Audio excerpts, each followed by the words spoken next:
أعوذ بالله من الشيطان الرجيم بسم الله الرحمن الرحيم الحمد للہ رب العالمین والصلاة والسلام علی نبینا محمد وعلی آلہ وصحبہ اجمعین اما بعد۔ الدرر البہیہ مؤلف ہیں اس کے امام محمد بن علی الشوکانی رحمہ اللہ، اور اس کتاب کا موضوع فقہی احکام و مسائل ہیں۔ اس کتاب کی پہلی کتاب طہارت ہم پڑھ چکے ہیں۔ دوسری کتاب الصلاۃ پڑھ رہے ہیں، اور آج اس کا 12واں باب ہے، باب نمبر 12، باب صلاۃ الخوفی۔ یہ باب ہے نماز خوف کے بارے میں۔ خوف کی حالت میں جو نماز پڑھی جاتی ہے اس نماز کے بارے میں یہ باب ہے کہ جب دشمن سے لڑائی جاری ہو، مسلمان اور کافر آپس میں لڑ رہے ہوں، تو اس حالت میں نماز کیسے ادا کی جائے گی؟ کیا ہر کوئی الگ الگ نماز پڑھے گا یا جماعت سے نماز پڑھی جائے گی؟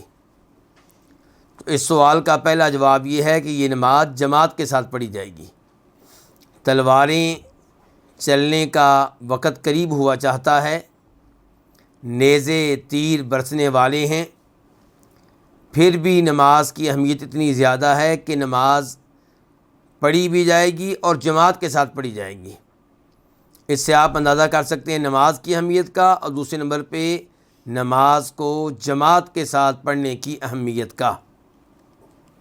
البتہ جب خوف انتہائی شدید ہو کہ جماعت کے ساتھ نماز پڑھنا بالکل ممکن نہ رہے، تو پھر الگ الگ نماز پڑھنے کی گنجائش ہے۔ تو آئیے دیکھتے ہیں کہ امام شوکانی رحمہ اللہ اس باب میں کیا کہتے ہیں۔ کہتے ہیں قد صلیٰ رسول اللہ صلی اللہ علیہ وسلم علی صفات مختلفہ، کہ نبی علیہ الصلوۃ والسلام نے یہ نماز پڑھائی ہے مختلف طریقوں کے مطابق، یعنی کہ نماز خوف کا کوئی ایک طریقہ نہیں ہے، نماز خوف کے کئی ایک طریقے ہیں۔ اور ایسا کیوں ہے؟ کیونکہ جنگ کی صورتحال ہمیشہ ایک جیسی نہیں ہوتی۔ جیسی جنگ ہوگی، جیسی لڑائی ہوگی، اس کے مطابق نماز خوف ادا کی جائے گی۔ نماز خوف کے ٹوٹل طریقے کتنے ہیں؟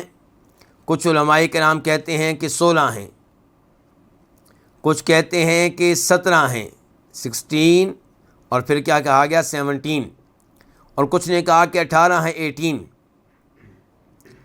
امام ابن حزم رحمہ اللہ کہتے ہیں کہ جو نماز خوف کے طریقے نبی علیہ الصلوۃ والسلام سے ثابت ہیں وہ 14 ہیں، 14۔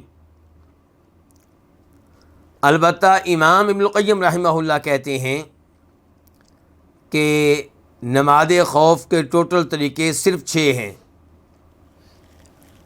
اور وہ کہتے ہیں کہ ہوتا یہ ہے کہ ایک نماز کو ایک راوی بیان کرتا ہے، پھر دوسرا راوی، پھر تیسرا راوی، اور ان کے بیان کرنے میں چند الفاظ کا فرق ہو جاتا ہے۔ تو کئی علماء کرام اس فرق کی وجہ سے ہر فرق کے بعد نماز کو ایک نیا طریقہ قرار دے دیتے ہیں، جبکہ حقیقت میں ایسا نہیں ہے۔ نماز کے ٹوٹل طریقے صرف 6 ہیں۔ یہ کون کہہ رہے ہیں؟ امام القیم رحمہ اللہ۔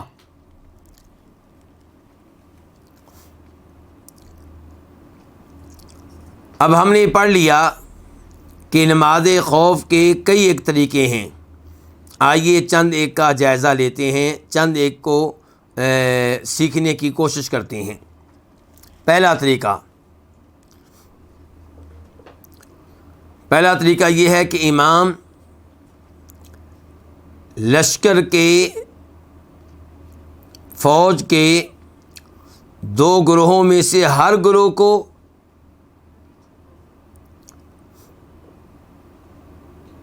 دو دو رکعتیں پڑھائے گا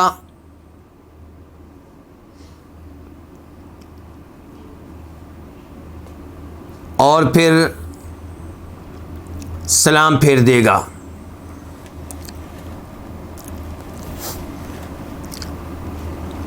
یہ طریقہ صحیح بخاری صحیح مسلم دونوں سے ثابت ہے۔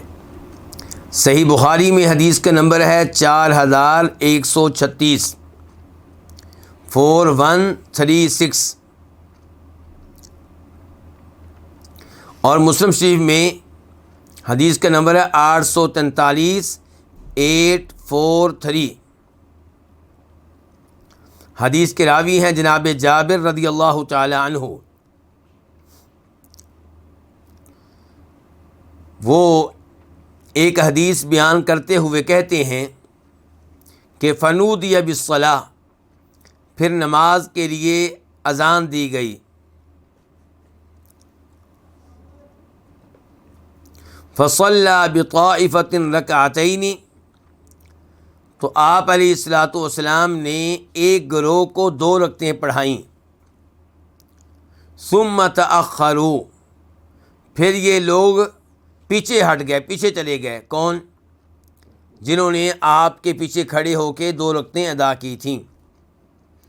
وصلی بالطائفۃ الاخری رکعتین، اور آپ نے فوج کے دوسرے گروہ کو 2 رکعتیں پڑھائیں۔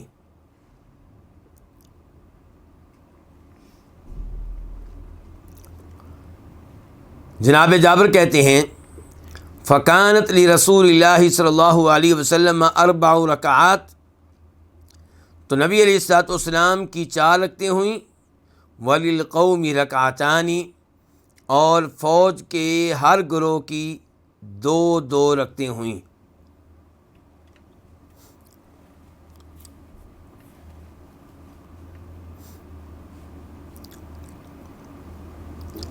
نماز خوف کا دوسرا طریقہ،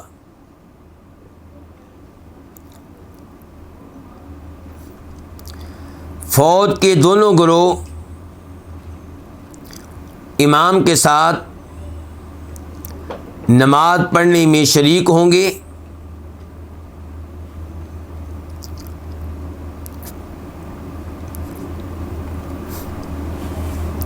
اور دوسرا گروہ جو ہے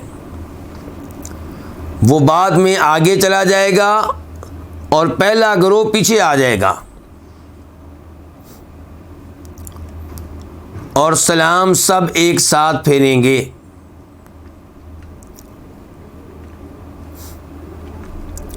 اس طریقے کی دلیل وہ حدیث ہے جسے امام مسلم روایت کرتے ہیں، نمبر ہے 840 840۔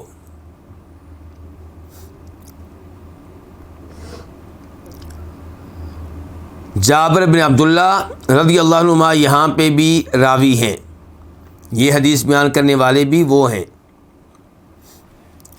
کہتے ہیں کہ شہدت مع رسول اللہ صلی اللہ علیہ وسلم صلاۃ الخوف، میں نبی علیہ الصلوۃ والسلام کے ساتھ نماز خوف میں حاضر ہوا، شریک ہوا، اور یہ نماز جیسا کہ مسلم شریف کی دوسری روایت سے معلوم ہوتا ہے نماز عصر تھی۔ فصفنا صفین، تو آپ نے ہماری 2 صفیں بنا دیں، صف خلف رسول اللہ صلی اللہ علیہ وسلم، ایک صف نبی علیہ الصلوۃ والسلام کے پیچھے تھی، اور دوسری صف اس پہلی صف کے پیچھے تھی۔ حدیث میں تذکرہ فی الحال ایک صف کا آیا ہے، دوسری کا نہیں آیا، لیکن سیاق و سباق سے یہی معلوم ہو رہا ہے کہ ایک صف آپ کے بالکل پیچھے تھی اور دوسری صف پہلی صف کے پیچھے تھی۔ وَالْعَدُوُّ بَيْنَنَا وَبَيْنَ الْقِبْلَةِ، اور دشمن ہمارے اور قبلہ کے درمیان میں تھا۔ تو یہ نماز خوف کی وہ حالت ہے کہ جب دشمن آپ کے سامنے ہے، فوج کے سامنے ہے، ان کی قبلہ بھی ادھر ہی ہے، جدھر فوج ہے قبلہ بھی ادھر ہی ہے۔ فکبر النبی صلی اللہ علیہ وسلم، تو نبی علیہ الصلوۃ والسلام نے نماز کے لیے اللہ اکبر کہا، تکبیر تحریمہ کہی، وکبرنا جمیعا، اور ہم سب نے بھی تکبیر تحریمہ کہی، ثم رکع، پھر آپ نے رکوع کیا، ورکعنا جمیعا، اور ہم سب نے بھی رکوع کیا، ثم رفع رأسہ من الرکوع، پھر آپ نے رکوع سے اپنا سر اٹھایا، ورفعنا جمیعا، اور ہم سب نے بھی اپنے اپنے سر اٹھائے، ثم انحدر بالسجود، پھر آپ سجدے کے لیے جھکے، والصف الذی یلی، اور وہ صف بھی سجدے کے لیے جھکی جو آپ سے متصل تھی، یعنی کہ صف نمبر 1۔ وقام الصف المؤخر فی نحر العدو، اور پچھلی صف دشمن کے سامنے کھڑی رہی، یعنی کہ سجدے میں آ کے آپ بھی سجدے میں، پہلی صف بھی سجدے میں، لیکن جو دوسری صف ہے وہ لوگ سجدے میں نہیں گئے، وہ کھڑے ہیں دشمن کے سامنے، تاکہ دشمن حملہ نہ کر دے، ان کو پتہ چلے کہ یہ جاگ رہے ہیں اور ہوشیار ہیں، مقابلے کے لیے تیار ہیں۔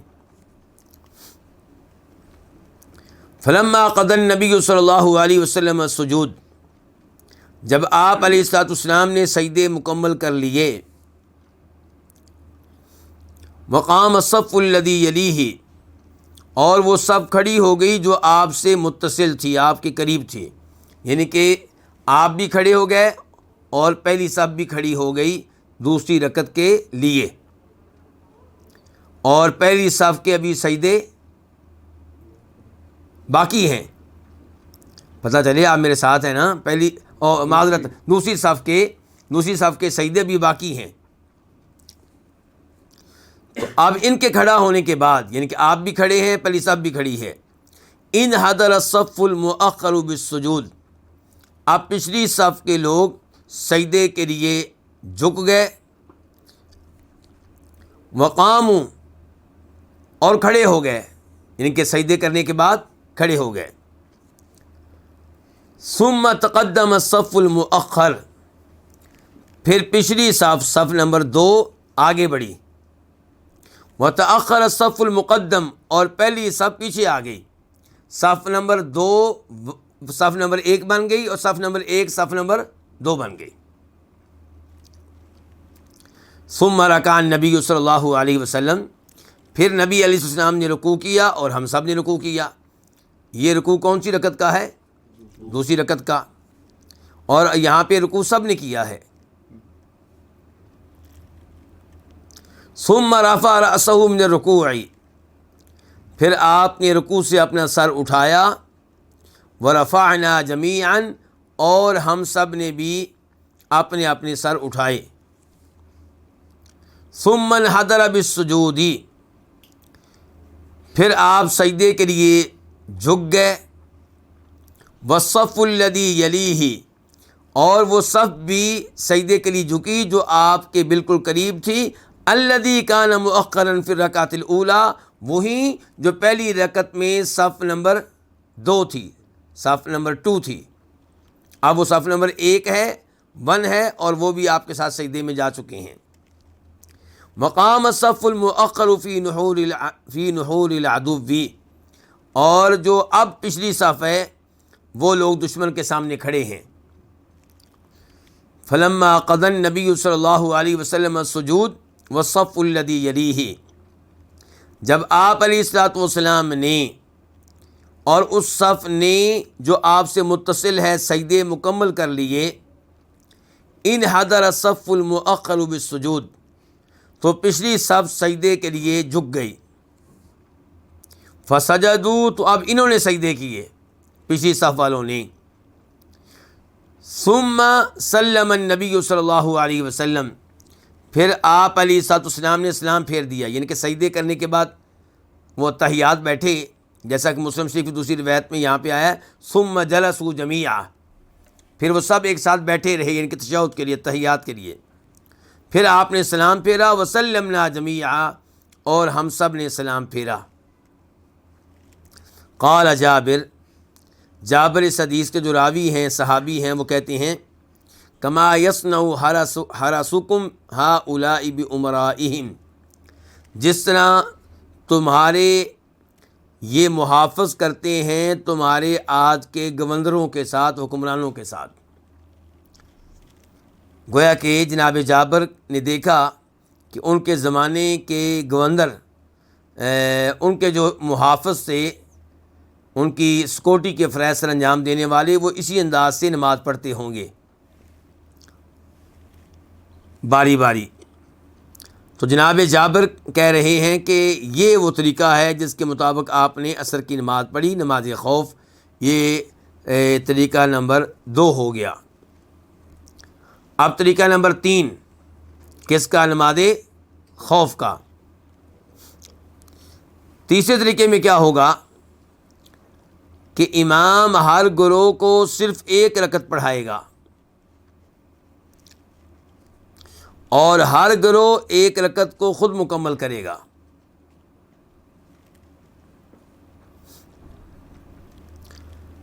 اس کی دلیل وہ حدیث ہے جس کو امام بخاری روایت کرتے ہیں، نمبر ہے 942 942، اور امام مسلم روایت کرتے ہیں، نمبر ہے 839 839۔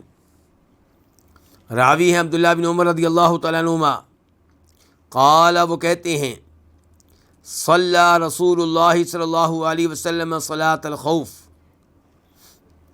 نبی علیہ الصلوۃ والسلام نے نماز خوف پڑھائی، بإحدى الطائفتین رکعۃ، فوج کے 2 گروہوں میں سے ایک گروہ کو آپ نے ایک رکعت پڑھائی، والطائفۃ الأخری مواجہۃ العدو، اور دوسرا گروہ دشمن کے سامنے کھڑا رہا۔ ثم انصرفوا، پھر یہ ہٹے پھرے، یعنی کہ یہ گروہ جس نے آپ کے ساتھ ایک رکعت پڑھی تھی یہ پیچھے ہٹ گئے۔ وقاموا فی مقام اصحابہم، اور اپنے اصحاب کی جگہ کھڑے ہو گئے، مقبلین علی العدو، دشمن کا سامنا کرتے ہوئے، دشمن کی طرف متوجہ ہوتے ہوئے۔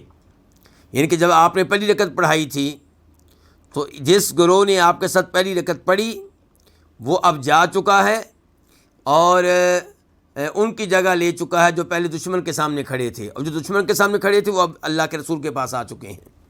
وجاء اولئک، اور وہ آ گئے۔ ثم صلی بہم النبی صلی اللہ علیہ وسلم رکعۃ، پھر نبی علیہ الصلوۃ والسلام نے ان کو ایک رکعت پڑھائی۔ ثم سلم النبی صلی اللہ علیہ وسلم، پھر آپ نے سلام پھیر دیا۔ آپ کی کتنی رکعتیں ہو گئیں؟ 2۔ ثم قضى هؤلاء رکعۃ، پھر اس گروہ نے بھی ایک رکعت ادا کی، وهؤلاء رکعۃ، اور اس گروہ نے بھی ایک رکعت ادا کی۔ تو ایک رکعت خود ادا کی ہے اور ایک رکعت نبی علیہ الصلوۃ والسلام کے ساتھ ادا کی گئی ہے۔ یہ تھا نماز خوف کا تیسرا طریقہ۔ اب نماز خوف کا چوتھا طریقہ۔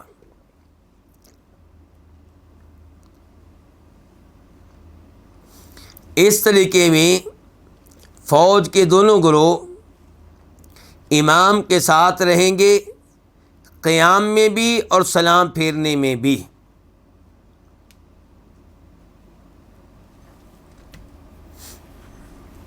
آئیے پڑھتے ہیں اس بارے میں حدیث۔ اس حدیث کو روایت کیا امام نسائی نے اور امام ابو داود نے۔ نسائی شریف میں اس کا نمبر ہے 1544 1544، اور ابو داود میں اس کا نمبر ہے 1240 1240۔ اور اس حدیث کے راوی ہیں مروان بن حکم۔ مروان بن حکم کا کیا تعارف ہے؟ بنو امیہ سے تعلق رکھتے ہیں اور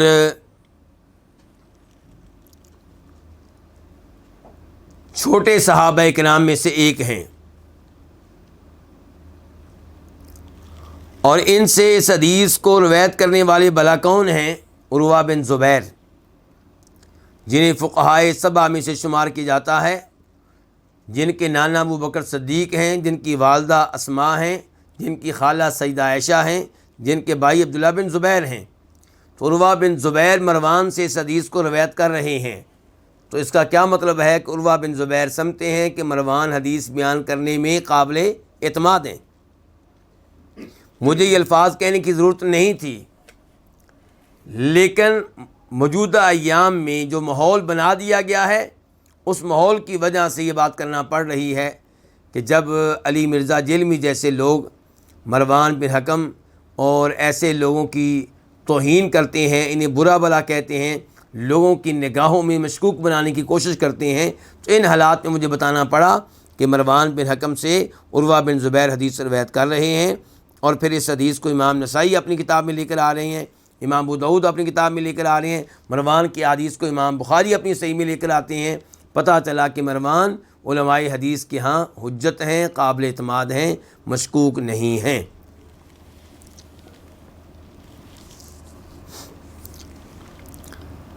تو مروان بن حکم کہتے ہیں کہ انہ سأل ابا ہریرہ، انہوں نے ابو ہریرہ رضی اللہ عنہ سے سوال کیا، پوچھا، حل صلیت مع رسول اللہ صلی اللہ علیہ وسلم صلاۃ الخوف، کہ کیا آپ نے کبھی نبی علیہ الصلوۃ والسلام کے ساتھ نماز خوف ادا کی ہے؟ مروان کس سے مسئلہ پوچھ رہے ہیں؟ ابو ہریرہ رضی اللہ عنہ سے حدیث لینا چاہ رہے ہیں. پتہ چلا کہ مروان بن حکم کو نبی علیہ السلام کی احادیث جاننے کا شوق تھا، آپ کی احادیث لینے میں حریص تھے. فقال ابو ہریرہ نعم، ابو ہریرہ نے کہا بالکل، جی ہاں. قال متی، تو مروان نے کہا کب، یعنی کہ کب آپ نے نبی علیہ السلام کے ساتھ نماز خوف ادا کی ہے؟ کیونکہ ہم سب جانتے ہیں کہ ابو ہریرہ لیٹ آئے ہیں مدینہ میں. کب آئے ہیں؟ ہجرت کے کون سے سال بلا؟ 7ویں سال 7، اور آپ علیہ السلام فوت ہوئے ہجرت کے 11ویں سال کے شروع میں. تو گویا کہ ان کو آپ کے ساتھ رہنے کا موقع ملا 3 سال اور کچھ مہینے. تو ان حالات پہ پوچھ رہے ہیں کہ کب آپ نے اللہ کے نبی صلی اللہ علیہ وسلم کے ساتھ نماز خوف ادا کی ہے؟ قال عام غزوۃ نجد، اس سال جس سال غزوہ نجد ہوا تھا. نجد اونچے علاقے کو کہتے ہیں، اور نجد کئی ایک ہیں، ایک عراق کا نجد ہے، ایک حجاز کا نجد ہے، ایک یمن کا نجد ہے. تو اونچا علاقہ جدھر بھی ہوگا اس کو نجد کہا جائے گا. اور یہاں پہ مراد کون سا نجد ہے؟ حجاز والا. لیکن وہ حدیث جس میں آتا ہے کہ فتنے ادھر سے اٹھیں گے، اور صحابی کہتے ہیں کہ آپ اشارہ نجد کی طرف کر رہے تھے، تو اس سے مراد کون سا نجد ہے؟ عراق کا نجد. اور تاریخ نے بعد میں ثابت کیا کہ عراق کا نجد ہی فتنوں اور گمراہیوں کی آماجگاہ بنا، وہاں سے فتنے اٹھے، وہ فتنوں کا مرکز بنا. قام رسول اللہ صلی اللہ علیہ وسلم علیہ صلاۃ العصر، آپ تفصیل بتا رہے ہیں. کون؟ جناب ابو ہریرہ رضی اللہ تعالیٰ عنہ، کہ نبی علیہ السلام کھڑے ہوئے لصلاۃ العصر، عصر کی نماز کے لیے. وقامت معہ طائفۃ، اور ایک گروہ آپ کے ساتھ کھڑا ہوا. وطائفۃ اخری مقابل العدو، اور دوسرا گروہ دشمن کے مد مقابل تھا، دشمن کے سامنے تھا. وظہورہ من القبلہ، اور ان لوگوں کی پشتیں کدھر تھیں؟ قبلے کی طرف. تو قبلہ اب کدھر ہے؟ پچھلی سائڈ پہ. فکبر، تو نبی علیہ الصلوۃ والسلام نے اللہ اکبر کہا. فکبروا جمیعا، تو ان سب نے بھی اللہ اکبر کہا، تکبیر تحریمہ کہی. کن سب نے؟ دونوں گروہوں نے. کیونکہ میں نے جب نام لکھوایا اس طریقے کا تو کیا ہے کہ دونوں گروہ امام کے ساتھ شریک ہیں، قیام میں بھی اور سلام میں بھی. تو دونوں نے اللہ اکبر کہا ہے. بلکہ راوی خود وضاحت کر رہے ہیں، راوی سے مطلب ابو ہریرہ کہتے ہیں کہ الذین معہ، ان لوگوں نے بھی تکبیر تحریمہ کہی جو آپ کے ساتھ تھے. والذین یقابلون العدو، اور ان لوگوں نے بھی اللہ اکبر کہا جو دشمن کے مد مقابل تھے. ثم رکع رسول اللہ صلی اللہ علیہ وسلم رکعۃ واحدہ، پھر آپ علیہ الصلوۃ والسلام نے ایک رکعت پڑھائی، وَرَكَعَتْ مَعَهُ الطَّائِفَةُ الَّتِي تَلِيهِ، ایک رکعت پڑھائی یعنی کہ ایک رکوع کیا، اور آپ کے ساتھ اس گروہ نے بھی رکوع کیا جو آپ کے بالکل ساتھ تھے، متصل تھے۔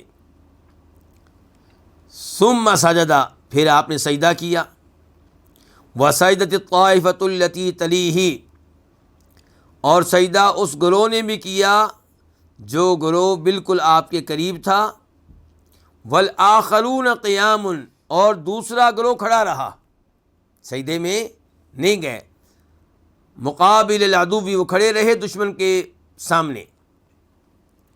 ثم قام رسول اللہ صلی اللہ علیہ وسلم، پھر نبی علیہ الصلوۃ والسلام کھڑے ہوئے،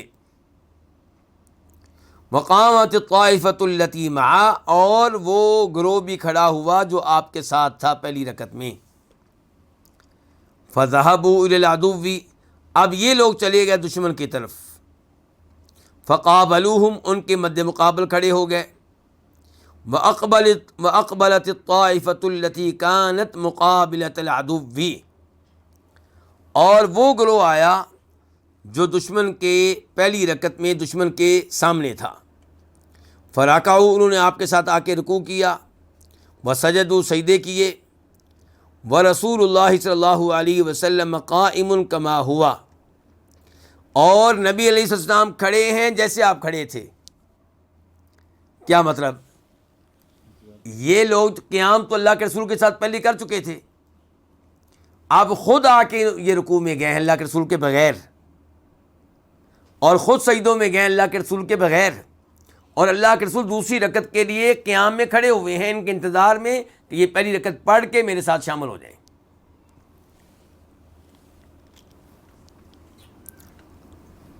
ثم قاموا، پھر یہ لوگ کھڑے ہو گئے، اب کھڑے ہوئے ہیں کون سی رکعت کے لیے؟ دوسری رکعت کے لیے۔ فرکع رسول اللہ صلی اللہ علیہ وسلم رکعۃ اخری، تو آپ دوسری بار رکوع میں گئے، یعنی کہ دوسری رکعت کے رکوع میں گئے، ورکعوا معہ، اور وہ بھی آپ کے ساتھ رکوع میں گئے۔ آپ کون سی رکعت پڑھی جا رہی ہے؟ دوسری، اللہ کے رسول کی بھی دوسری، ان لوگوں کی بھی دوسری صلی اللہ علیہ وسلم۔ وسجد، اور آپ سجدے میں گئے، وسجدوا معہ، انہوں نے بھی آپ کے ساتھ سجدہ کیا۔ ثم اقبلت الطائفۃ التی كانت مقابلۃ العدو، پھر وہ گروہ آیا جو دشمن کے سامنے تھا، جو آپ کے ساتھ پہلے ایک رکعت پڑھ کے جا چکے ہیں، اب آئے فرکعوا، تو اب کہاں چلے گئے؟ رکوع میں۔ اس کا مطلب ہے کہ دوسری رکعت کا قیام انہوں نے اپنی جگہ پہ کھڑے ہو کے کیا ہے اللہ کے رسول کے ساتھ، اب آ کے رکوع میں گئے ہیں، اور وسجدوا، سجدے میں چلے گئے۔ یہ رکوع اور سجدہ اللہ کے رسول کے ساتھ کر رہے ہیں کہ تنہا کر رہے ہیں؟ تنہا۔ ورسول اللہ صلی اللہ علیہ وسلم قاعد، اور نبی علیہ السلام تو بیٹھے ہوئے ہیں، گویا کہ کس کام کے لیے؟ تشہد کے لیے۔ ومن معہ، اور جو آپ کے ساتھ ہیں وہ بھی بیٹھے ہوئے ہیں۔ ثم کان السلام، پھر تھا سلام، پھر سلام پھیرا گیا۔ فسلم رسول اللہ صلی اللہ علیہ وسلم، چنانچہ اللہ کے رسول علیہ الصلوۃ والسلام نے سلام پھیرا، وسلموا جمیعا، اور سب نے ایک ساتھ سلام پھیرا۔ فکان علی رسول اللہ صلی اللہ علیہ وسلم رکعتان، تو نبی علیہ الصلوۃ والسلام کی دو رکعتیں ہوئیں، وَلِكُلِّ رَجُلٍ مِّنَ الطَّائِفَتَيْنِ رَكَعَتَانِ رَكَعَتَانِ، اور دونوں گروہوں میں سے ہر آدمی کی کتنی رکعتیں ہوئیں؟ دو رکعتیں ہوئیں۔ تو ایک طریقہ یہ ہو گیا، یہ نماز خوف کا طریقہ نمبر 4 تھا۔ اب 5واں طریقہ اور آخری طریقہ، وَمِنْهَا صَلَاةُ کہ امام، ہاں میں اردو میں لکھاؤں گا، امام کا ہر گروہ کو ایک رکعت پڑھانا، اور پھر امام کا انتظار کرنا تاکہ ہر گروہ ایک رکعت مزید ادا کر لے۔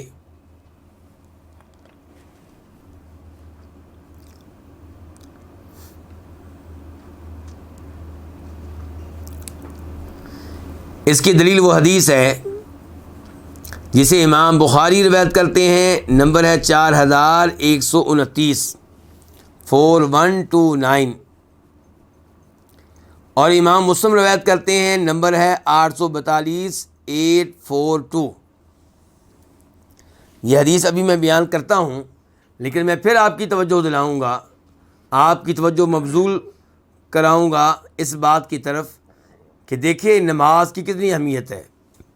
دشمن سامنے ہے، کبھی بھی حملہ ہو سکتا ہے، ان حالات میں نماز پڑھی جا رہی ہے اور جماعت کے ساتھ پڑھی جا رہی ہے، اور اس میں کتنا جماعت کی اہمیت دیکھیں۔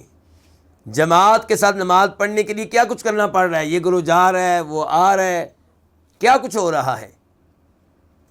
اگر جماعت کی اہمیت نہ ہوتی تو آپ کہتے بھی اتنی حرکت ہوگی، ایک آنا ایک جانا، یہ نماز میں اتنی حرکت درست نہیں ہے، یعنی کہ آنا جانا یہ کیا، یہ کون سی نماز ہے بھائی؟ تو آپ کہتے کہ جاؤ اپنی اپنی نمازیں پڑھ لو، کہانی ختم کرو، لیکن نہیں، جماعت کے ساتھ نماز پڑھنا اس قدر ضروری ہے کہ یہ آنا جانا جو ہے اس کی شریعت نے اجازت دے دی، اور اس کی وجہ سے نماز باطل نہیں ہوئی، لیکن نماز جماعت کے ساتھ ادا کی جا رہی ہے۔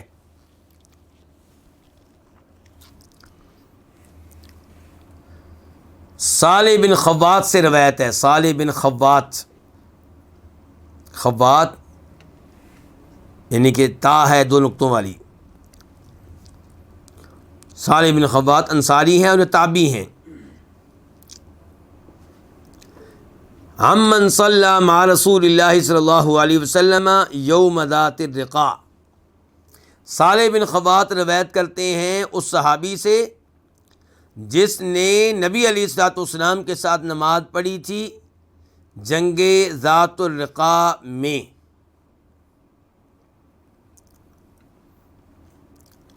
اچھا، یہاں پہ ایک سوال تو یہ ہے کہ صالح بن خوات جس سے روایت کر رہے ہیں اس کا نام کیا ہے؟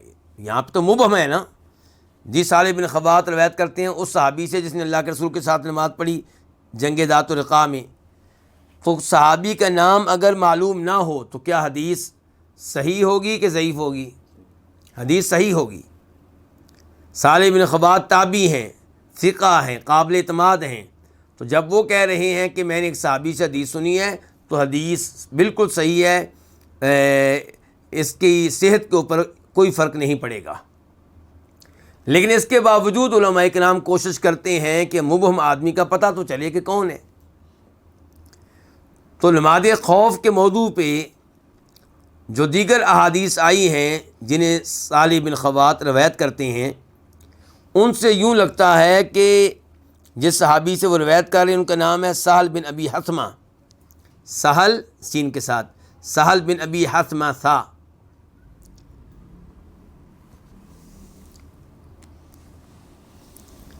اور دوسرا قول یہ ہے کہ نہیں، صالح بن خوات روایت کر رہے ہیں اپنے والد سے، خوات بن جبیر سے۔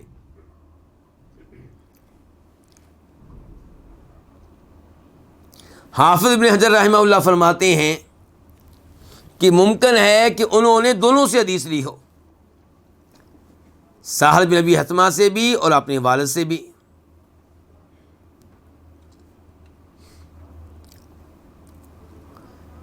اچھا، دوسرا مسئلہ یہ ہے کہ جنگ ذات الرقاع اس سے کیا مراد ہے؟ یہ جنگ تقریباً 5 ہجری میں لڑی گئی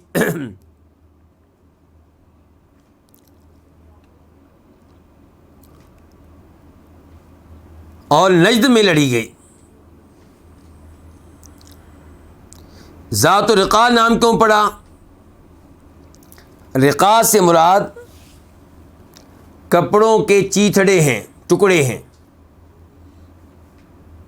صحابہ کرام کے پاؤں پھٹ گئے تھے اس جنگ کے لیے جاتے ہوئے، ان کے پاؤں پھٹ گئے تو انہوں نے اپنے پاؤں پہ کپڑوں کی پٹیاں کیں، کپڑوں کے ٹکڑے لے کے پٹیاں کیں۔ اس مناسبت سے جنگ کا نام کیا پڑا؟ غزوۃ ذات الرقاع۔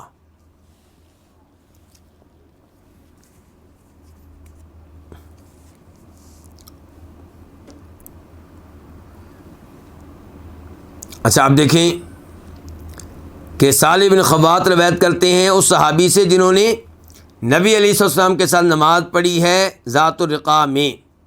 کون سی نماز؟ صلاۃ الخوفی، نماز خوف. اچھا، تو کیا روایت کرتے ہیں وہ صحابی؟ کیا کہتے ہیں جی؟ کہتے ہیں کہ ان طائفۃ صفت معہ، ایک گروہ نے صف بنائی آپ علیہ الصلاۃ والسلام کے ساتھ. وطائفۃ وجاہ العدو، اور دوسرا گروہ دشمن کے سامنے کھڑا رہا. فصلی بالذین معہ رکعۃ، آپ نے ان کو جو آپ کے ساتھ تھے ایک رکعت پڑھائی. ثم ثبت قائما، پھر آپ کھڑے رہے. وَأَتَمُّوا لِأَنفُسِهِمْ، اور ان لوگوں نے اپنی نماز مکمل کر لی. کیا مطلب؟ ایک رکعت اور ادا کی اور نماز مکمل کر کے چلے گئے. جی جی، اور آپ اللہ کے رسول صلی اللہ علیہ وسلم کھڑے ہیں. ثم انصرفوا، پھر یہ چلے گئے. فصفوا وجاہ العدو، انہوں نے دشمن کے سامنے صف بنا لی. وجاءت الطائفۃ الاخری، پھر دوسرا گروہ آیا. فصلی بہم الرکعۃ التی بقیت، تو آپ نے ان کو وہ رکعت پڑھائی جو آپ کی باقی رہ گئی تھی. ثم ثبت جالسا، پھر آپ بیٹھے رہے تشہد میں، تحیات میں. وَأَتَمُّوا لِأَنفُسِهِمْ، اور ان لوگوں نے اپنی رکعت، دوسری رکعت پوری کی، اپنی نماز پوری کی. ثم سلم بہم، پھر آپ نے ان کے ساتھ سلام پھیرا، اس دوسرے گروہ کے ساتھ. یہ جو ابھی طریقہ ہم نے پڑھا ہے نماز خوف کا، اس کے بارے میں امام مالک کہتے ہیں وَذَلِكَ أَحْسَنُ مَا سَمِعْتُ فِي صَلَاةِ الْخَوْفِ، نماز خوف کے بارے میں جتنے طریقے میں نے سنے ہیں ان میں سے سب سے اچھا یہی ہے. یہ بھی کہہ سکتے ہیں کہ نماز خوف کے بارے میں جو میں نے احادیث سنی ہے ان میں سے سب سے اچھی حدیث یہ والی ہے. تو آپ سے جو بھی طریقہ ثابت ہو جائے وہ اچھا ہے، لیکن امام مالک کو یہ زیادہ پسند آیا، اور اس معاملے میں امام مالک کی موافقت کی ہے امام شافعی نے، امام احمد نے. کیوں یہ طریقہ پسند آیا ان علماء کرام کو؟ کیونکہ اس میں زیادہ احتیاط ہے جنگ کے اعتبار سے.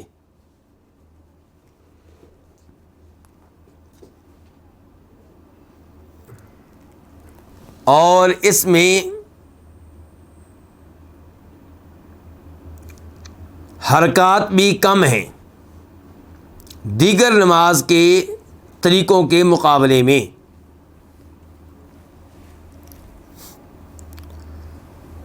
تو یہ تھے جی 5 طریقے نماز خوف کے.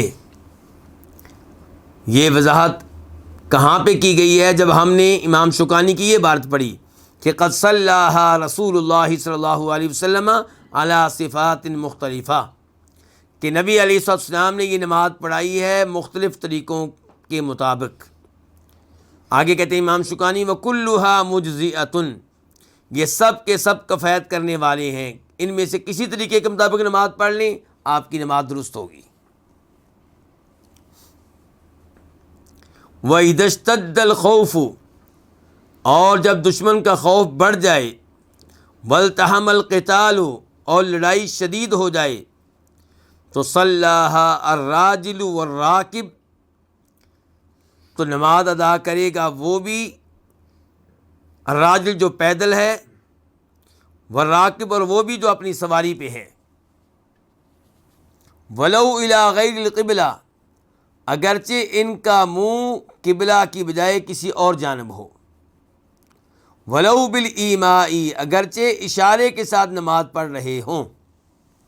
اللہ اکبر، اندازہ کیجئے نماز کی اہمیت کا، اور اس بات کی اہمیت کا کہ نماز کو قضا نہیں کرنا، ورنہ ان سے کہا جاتا ہے بھی لڑائی ختم ہونے دو، 3-4 دن کے بعد کٹھی نمازیں پڑھ لیں گے. پہلے تو کہا جا رہا ہے جی نماز جماعت کے ساتھ پڑھو، جماعت کے ساتھ نہیں پڑھ سکتے، لڑائی جاری ہے، ہو رہی ہے باقاعدہ۔ پہلے کیا تھا کہ لڑائی ہو نہیں رہی، لڑائی ہونے والی ہے، دشمن اور مسلمان فوجیں آمنے سامنے کھڑے ہیں۔ اب یہ ہے کہ خوف شدید ہے، لڑائی جاری ہے، تو اس حالت میں بھی نماز پڑھنی ہے، لیکن کیسے پڑھیں؟ جیسے آپ پڑھ سکتے ہیں۔ آپ ٹینک پہ سوار ہیں، آپ گھوڑے پہ سوار ہیں، آپ اونٹنی پہ سوار ہیں، وہاں نماز پڑھ لیں، چاہے آپ کا منہ قبلے کی طرف ہو، چاہے قبلے کی طرف نہ ہو، اور چاہے آپ اشاروں سے پڑھیں، مثال کے طور پہ آنکھ کا اشارہ، ہاتھ کا اشارہ، تو نماز کو قضا نہیں کرنا۔ اب سوال یہ ہے کہ کیا کوئی ایسا مرحلہ بھی آتا ہے کہ جب یہ رخصت ہو کہ نماز آپ بعد میں پڑھ لیں چاہے قضا ہو جائے؟ تو احادیث سے یہ معلوم ہوتا ہے کہ ایسا لمحہ بھی آتا ہے جب لڑائی اتنی شدید ہو کہ آپ جماعت کے بغیر اکیلے بھی نہ پڑھ سکیں، اشاروں سے بھی نہ پڑھ سکیں، تو پھر آپ بعد میں نماز ادا کر لیں، لیکن نماز پھر بھی معاف نہیں ہے۔ کیا دلیل ہے جی آخری گفتگو کی کہ آپ نماز پڑھیں چاہے آپ پیدل ہوں چاہے آپ سوار ہوں؟ اس بارے میں جو حدیث ہے اسے روایت کی امام بخاری نے، نمبر ہے 4535 4535۔ عبداللہ بن عمر کہتے ہیں فَإِنْ كَانَ خَوْفٌ هُوَ أَشَدَّ مِنْ ذَلِكَ، اگر خوف اس سے کہیں زیادہ شدید ہو کہ لوگ جماعت کے ساتھ نماز ادا کریں، تو صلوا رجالا قیاما علی اقدامہم، تو پھر نماز پڑھ لیں پیدل ہی اپنے پاؤں پہ کھڑے ہو کر، کھڑے کھڑے نماز پڑھ لیں، چلتے چلتے نماز پڑھ لیں، اور رکبانا، یا اپنی سواری پہ نماز پڑھ لیں، مستقبلی القبلہ او غیر مستقبلیہا، چاہے منہ قبلے کی طرف ہو یا منہ قبلے کی طرف نہ ہو۔ عبداللہ بن عمر کے الفاظ صحیح مسلم میں بھی آئے ہیں، وہاں پہ نمبر ہے 839